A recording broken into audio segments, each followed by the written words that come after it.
ये है गांव की एक सीधी सादी बहू जिसके पास ज्यादा दौलत तो नहीं, पर दिल में भगवान के प्रति सच्ची भक्ति है।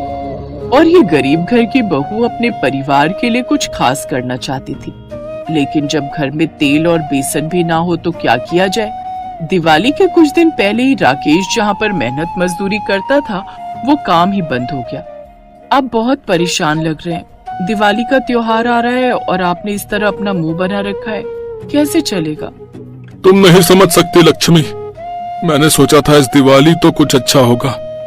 मैंने सोचा था कि ये दिवाली मैं अपनी पिछली दिवालियों से बेहतर मनाऊंगा, लेकिन मैं जहाँ काम करता था वो काम ही बंद हो गया। तभी वहाँ पर लक्ष्मी के सास ससुर भी आ गए। कोई बात नहीं बेटा, हम गरीबों के साथ ऐसा ही होता है।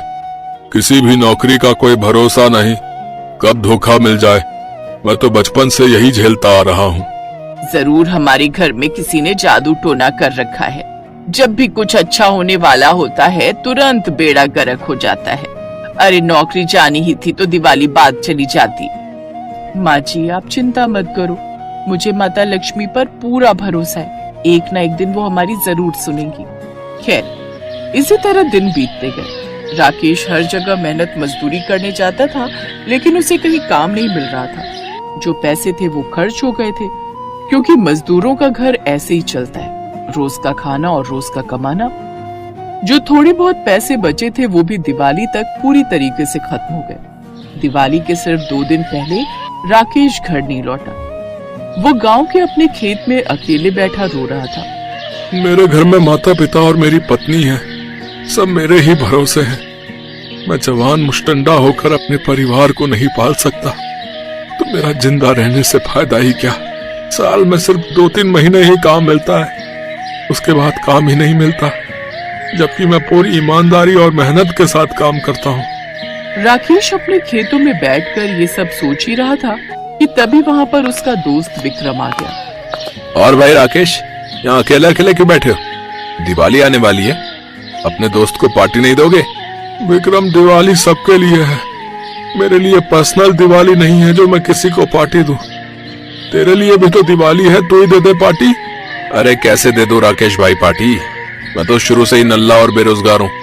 ये तो अच्छा हुआ इस बार फसल अच्छी पैदा हो गई, वरना मेरा बाप तो मुझे घर से निकाल देता। यार विक्रम, मैं सोच रहा हूँ ये गांव छोड़कर हमेशा के लिए कहीं शहर चला जाऊं। वहाँ अच्छी कमाई हो जाएगी, ढेर सारे पैसे कमाकर फिर मैं घर आ जाऊंगा। देख राकेश, मैं तेरी प्रॉब्लम समझ सकता हूँ। अपने गांव में ज्यादा काम नहीं है, कभी कभी काम मिल जाता है तो हम लोग कर लेते हैं। हमारी जिंदगी खेती किसानी पर ही निर्भर है।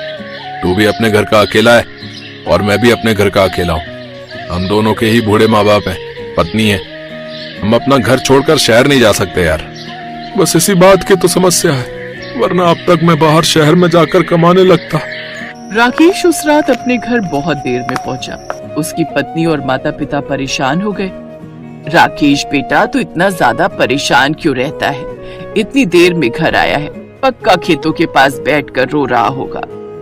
अरे नहीं माँ, मैं खेतों के पास इसलिए बैठा था क्योंकि वहाँ पर गांव का मेरा एक दोस्त विक्रम आ गया था, उसी के साथ थोड़े गप्पे मार रहा था। बेटा हम तेरे माँ बाप हैं, जब तू बोलना नहीं जानता था ना, तब भी हम पहचान जाते थे कि तू भूख की वजह से रो रहा है या सूसू की वजह से, समझा? खैर राकेश खाना पीना खाकर अपनी पत्नी के साथ कमरे में लेट गया। 2 दिन बाद दिवाली का दिन फाइनली आ ही गया। पूरा गांव जगमगा रहा था, बच्चे पटाखे चला रहे थे। अरे बहू, इस दिवाली हम क्या करेंगे? न घर में मिठाई है न पकवान, कैसे मनाएंगे त्योहार? माँ जी, भगवान ने हमें जो दिया है वो काफी है, मैं कुछ न कुछ बनाऊंगी जरूर, आप देखती जाओ। लक्ष्मी की सास ये सब देखकर अपनी बहू लक्ष्मी के बारे में ही गलत सोचा करती थी, लेकिन उसके मुंह पर कभी कुछ नहीं कहती थी। उसकी सास अपने कमरे में चली गई और अकेले में बैठकर सोचने लगी, मुझे तो लगता है हमारे घर की गरीबी की वजह मेरी गवार बहू ही है। जब से इस घर में इसके कदम पड़े हैं, तब से ना काम अच्छे से चल रहा है, ना ही मेरा बेटा खुश रह पा रहा है। अगर मैं सबको ये कह दूंगी तो सबको बुरा लग जाएगा। खैर रात हो गई और सभी लोग दिवाली मनाने लगे। दिल से दिवाली मनाने की बात करने वाली बहू के पास न तेल था न आटा, मगर उसके मन में थी भगवान के प्रति सच्ची श्रद्धा और कुछ कर दिखाने का हौसला। तेल और बेसन नहीं है, पर गाय माता का गोबर तो है। क्यों ना कुछ अनोखा किया जाए। गोबर के पकौड़े बनाऊंगी और भगवान को अर्पण करूंगी। गरीब बहू ने गाय के गोबर को भगवान का प्रसाद समझकर पकौड़े बनाए, पर उसे नहीं पता था कि उसकी ये साधना उसे कितनी बड़ी खुशी देने वाली थी। अरे बहू, ये क्या कर रही हो? गोबर के पकौड़े? माँ जी, ये गोबर हमारे लिए पवित्र है। गोबर से बने ये पकौड़े हम भगवान लक्ष्मी को अर्पण करेंगे। वो जरूर हमारी पूजा सुनेंगी। बहू ने अपने घर के हालातों से हार मानने की बजाय दिल से भगवान की पूजा की। गोबर के पकौड़े उसके समर्पण का प्रतीक थे। हे माँ लक्ष्मी, ये गोबर के पकौड़े मेरे पास कुछ और नहीं होने के कारण है, लेकिन मेरी भक्ति सच्ची है। कृपा करके हमें आशीर्वाद दे ताकि हम इस दिवाली को हंसी खुशी मना सके। लक्ष्मी अपने सास ससुर और पति के साथ माँ लक्ष्मी की सच्ची श्रद्धा से पूजा करने लगी। तभी अचानक एक तेज रोशनी के साथ वहाँ पर माँ लक्ष्मी स्वयं प्रकट हो गए। ये देखकर सभी हैरान हो गए और उनके चरणों में गिर गए। तभी माँ लक्ष्मी बोली, बेटी, तेरी भक्ति और विश्वास ने मुझे यहाँ बुलाया है। तूने जो गोबर के पकौड़े बनाए हैं वो साधारण नहीं, तेरी श्रद्धा का प्रतीक है। मैं तुझसे प्रसन्न हूँ। माँ लक्ष्मी, मेरे पास और कुछ नहीं था। मैंने बस आपको मन से याद किया। ये सब आपकी कृपा है। तेरी सच्ची भक्ति और परिश्रम ने मुझे तेरे घर आने के लिए मजबूर कर दिया। मैं तुझे वरदान देती हूँ, तेरे घर में अब कभी धन धान्य की कमी नहीं होगी। तेरे इस छोटे से प्रयास ने पूरे संसार को ये सिखाया है कि भक्ति सबसे बड़ी दौलत है। बहू, तुझे तो हमने कभी समझा ही नहीं। तेरी भक्ति ने हमारे पूरे घर की किस्मत बदल दी। अब हमारे घर में हमेशा लक्ष्मी का वास रहेगा। अब उसकी सास को मन ही मन गिल्ट फील होने लगा, क्योंकि वो अपनी बहू के बारे में गलत सोचती थी। उसे यही लगता था कि लक्ष्मी गंवार है, उसके कदम गलत है, इसी वजह से घर में तरक्की नहीं हो रही। उसने खुलकर तो नहीं कहा, लेकिन हमने तुझे हमेशा गरीब समझा, पर आज तूने हमें सिखा दिया कि असली दौलत दिल की होती है। तेरे गोबर के पकौड़े और तेरी भक्ति ने हमारे घर को धन्य कर दिया। बेटी, तुझे भगवान का वरदान मिला है। हम तुझसे बहुत खुश हैं। आज से तू हमारे घर की लक्ष्मी है। दिवाली दौलत और दिखावे का त्योहार नहीं, बल्कि दिल से मनाने का त्योहार है। बहू की भक्ति ने दिखा दिया कि सच्चाई और ईमानदारी से बड़ी कोई दौलत नहीं होती। माँ लक्ष्मी उन पर कृपा करती हैं जिनके दिल में सच्ची भक्ति होती है। हमारे गोबर के पकौड़े और माँ लक्ष्मी की कृपा ने हमें सिखाया कि दौलत से नहीं, दिल की सच्चाई से घर चलता है। निहारिका एक गरीब लड़की थी जो कि अपने 10 साल के छोटे भाई के साथ एक किराए के मकान में रहती थी। वो एक साड़ी की दुकान पर काम करती थी। भैया, ये पिंक कलर की साड़ी सिर्फ एक ही बची है। बड़े बड़े बिजनेसमैन इस पिंक साड़ी का ऑर्डर पहले से ही दे देते हैं। जल्दी से ले लीजिए वरना स्टॉक खत्म हो जाएगा। फिर 1 महीने तक इस कलर की साड़ी नहीं मिलेगी। अरे क्या सोच रहे हो, जल्दी से ले लो वरना साड़ी बिक जाएगी। वैसे भी मेरा नाम पिंकी है और साड़ी भी पिंक कलर की है। मेरे नाम और मेरी पर्सनैलिटी पर बहुत सूट करेगी। भाभी जी, आपने बिल्कुल सही कहा, ये साड़ी आप पर खूब जचेगी। ठीक है, औरतों की पसंद मुझे क्या पता। कितने रुपए की है ये साड़ी? वैसे तो ये साड़ी 20,000 की है, पर भाभी जी के लिए 18,000 लगा दूंगी मैं। ठीक है, ये लीजिए पैसे और साड़ी पैक कर दीजिए। तो इस तरह से वो लोग साड़ी लेकर चले गए, लेकिन निहारिका का मालिक ये सब देख रहा था। मालिक उसके पास आया और बोला, अरे क्या बात है निहारिका, केवल 12,000 की साड़ी तुमने 18,000 रुपए की बेच दी। कमाल की लड़की हो तुम, है? ये सब कुछ मुझे आपने ही तो सिखाया है अंकल। चलो, बहुत रात हो गई है, दुकान बंद करने का समय भी हो गया है। ये लो 2,000 रुपए मेरी तरफ से तुम्हारा कमीशन। अपने भाई के लिए कपड़े और मिठाइयाँ ले जाना। आपका बहुत बहुत धन्यवाद अंकल। अरे इसमें धन्यवाद की क्या बात है, धन्यवाद तो मुझे अदा करना चाहिए। दुकान बंद करने के बाद निहारिका बहुत सारी मिठाइयाँ और खाना होटल से पैक कराकर अपने घर आ गई। क्या बात है दीदी, आज आपको पेमेंट मिला है क्या? अरे नहीं छोटू, तू बस मिठाई खा, बाकी चीजों पर ध्यान मत दे। दीदी, कहीं आप मेरी खुशी के लिए कुछ गलत काम तो नहीं करने लगी? तू मेरा छोटा भाई है ना, बड़ा भाई बनने की कोशिश मत कर। वो क्या है ना, आज मैंने 12,000 की साड़ी 20,000 में बेच दी, जिससे मालिक खुश हो गया और उसने मुझे कमीशन दे दिया। जब आपके पास इतना दिमाग है तो आप खुद ही दुकान क्यों नहीं खोल लेती? खोलूंगी छोटू, बहुत जल्द अपनी दुकान खुलेगी, लेकिन इसके लिए ढेर सारा पैसा चाहिए ना। तू इस बारे में मत सोच, तू पढ़ाई पर ध्यान दे और खाना खा ले जल्दी से, सुबह स्कूल भी तो जाना है। तो इस तरह से वो दोनों भाई बहन खुशी खुशी उस रात जाकर सो गए। सुबह छोटू के स्कूल जाने के बाद निहारिका अपनी दुकान के लिए निकल ही रही थी कि तभी वहाँ पर उसका मकान मालिक आ गया। अरे चाचा, आपका किराया तो 2 दिन बाद देना है ना, 2 दिन पहले ही आ गए। अरे नहीं नहीं बिटिया, मैं तो बस मार्केट जा रहा था तो सोचा तुम दोनों का हाल चाल ले लूं। आइए चाचा, पानी पी लीजिए, अंदर आइए।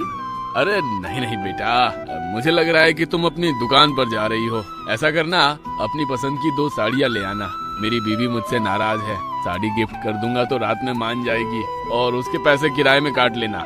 अरे कोई बात नहीं चाचा, उसकी फिक्र आप मत कीजिए, मैं अपनी दुकान की बेस्ट साड़ी आपके लिए लेकर आऊंगी। मकान मालिक वहाँ से चला गया और निहारिका अपनी दुकान चली गई। अभी तक निहारिका से सब लोग खुश रहते थे, लेकिन उसे नहीं पता था कि आज जो होने वाला था उसके बाद हर कोई उससे नफरत करेगा। अभी तक मालिक नहीं आए, कोई बात नहीं, मैं ही दुकान खोलकर साफ सफाई करके पूजा कर देती हूँ। निहारिका ने दुकान खोली, पूरी दुकान में झाड़ू लगाई। गंगा जल छिड़कने के बाद उसने जैसे ही अगरबत्ती जलाई, वैसे ही माचिस की जलती हुई तीली एक साड़ी पर पड़ गई, जिस पर निहारिका का ध्यान नहीं गया।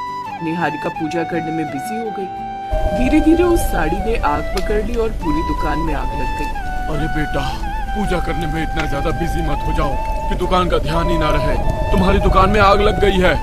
निहारिका ने अपनी आँख खोली तो देखा कि पूरी दुकान धधक कर जलने लगी। निहारिका से जितना हो सका उतना माल दुकान के बाहर फेंक दिया और उसका हाथ भी आग में जल गया। इतने में वहाँ पर मालिक आया और फायर ब्रिगेड को बुलाकर सारी आग बुझा दी। कैसे व्यापारी हैं आप? पूरी दुकान एक लड़की के भरोसे छोड़ दी और उसी लड़की ने आपकी दुकान में आग लगा दी। आपकी दुकान का इंश्योरेंस तो होगा ना? नहीं, मेरी दुकान का कोई इंश्योरेंस नहीं था। निहारिका, मैंने तेरे बारे में ऐसा नहीं सोचा था। तूने मेरी दुकान जला दी। निकल जा यहाँ से। और सुन लो सब लोग, कोई भी दुकान वाला इस लड़की को काम नहीं देगा, वरना सबकी दुकान जला देगी। निहारिका कुछ नहीं बोल पाई और रोते हुए अपने घर वापस आ गई। ये क्या हो गया मुझसे? मालिक मेरी बात बिल्कुल नहीं सुनेंगे। आसपास के लोग भी उन्हें मेरे खिलाफ भड़काते रहते हैं। जब निहारिका ने दुकान जाना बंद कर दिया तब उसका छोटा भाई उससे पूछता रहता कि वो दुकान क्यों नहीं जा रही, पर वो उसे कुछ नहीं बताती। छोटू, तू बस पढ़ाई पर ध्यान दे। उस दुकान में आग लग गई इसलिए वहाँ पर अभी काम बंद है। मैं कहीं दूसरी जगह काम ढूंढ लूंगी, तो फिक्र मत कर। लेकिन 2 दिन तक जब निहारिका ने घर का किराया नहीं दिया तब तीसरे दिन मकान मालिक उसके घर आ गया। देखिए, मैं जहाँ काम करती थी वहाँ आग लग गई, इसलिए मैं उनसे पेमेंट के लिए भी नहीं कह सकी। जैसे ही मुझे पेमेंट मिलेगी मैं आपका किराया दे दूंगी।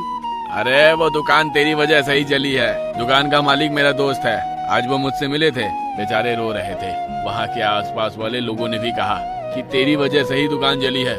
अगर तेरे पास पैसे हैं तो मुझे दे दे, वरना मकान खाली कर दे शाम तक। और वैसे भी तुझे दूसरी जगह काम भी नहीं मिलने वाला। अब इतनी जल्दी भला इतने सारे पैसों का इंतजाम वो कहाँ से करती? इसी वजह से रात में ही मकान मालिक ने निहारिका और उसके छोटे भाई को घर से निकाल दिया। छोटू, तू परेशान मत होना, बस आज की रात बीत जाने दे। कल सुबह होते ही हम कोई दूसरा घर ढूंढ लेंगे और काम भी कहीं ना कहीं मिल ही जाएगा। मुझे बहुत सालों का एक्सपीरियंस भी है। उस रात दोनों भाई बहन फुटपाथ पर ही सो गए और वो भी भूखे पेट।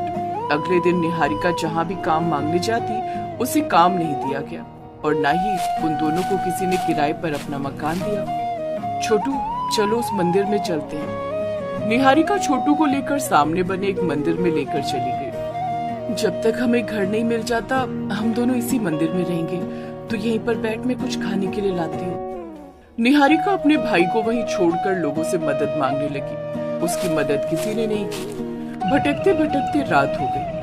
उस जंगल से कुछ लकड़ियां ले आती हूँ, थोड़ा बहुत सामान तो अभी भी है ही मेरे पास।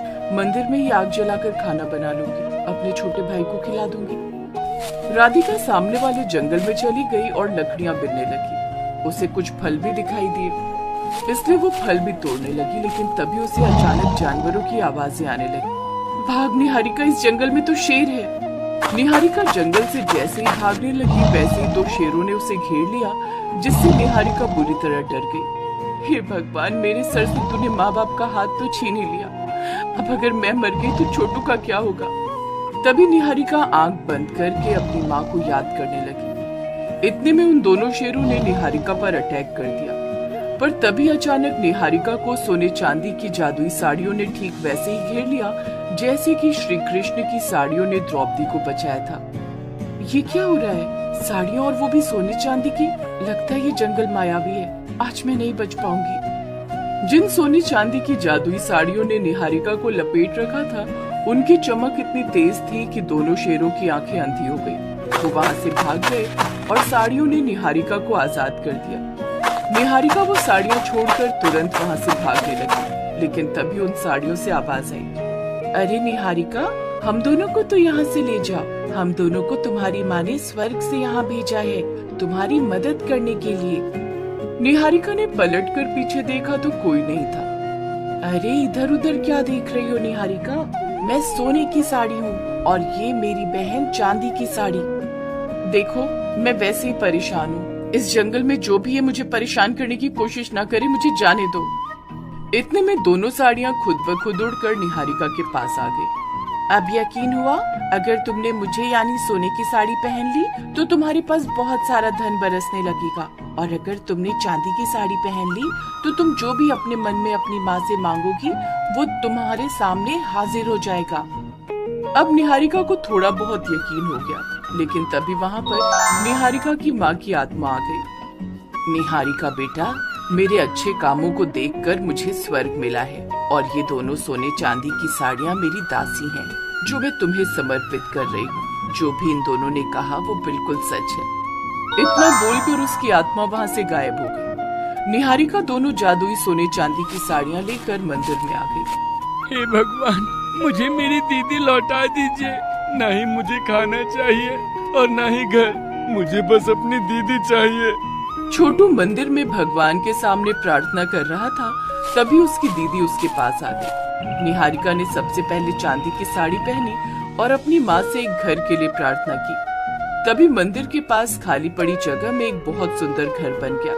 दीदी, वो देखो, अभी यहाँ पर कुछ नहीं था, अचानक जादू से घर बन गया।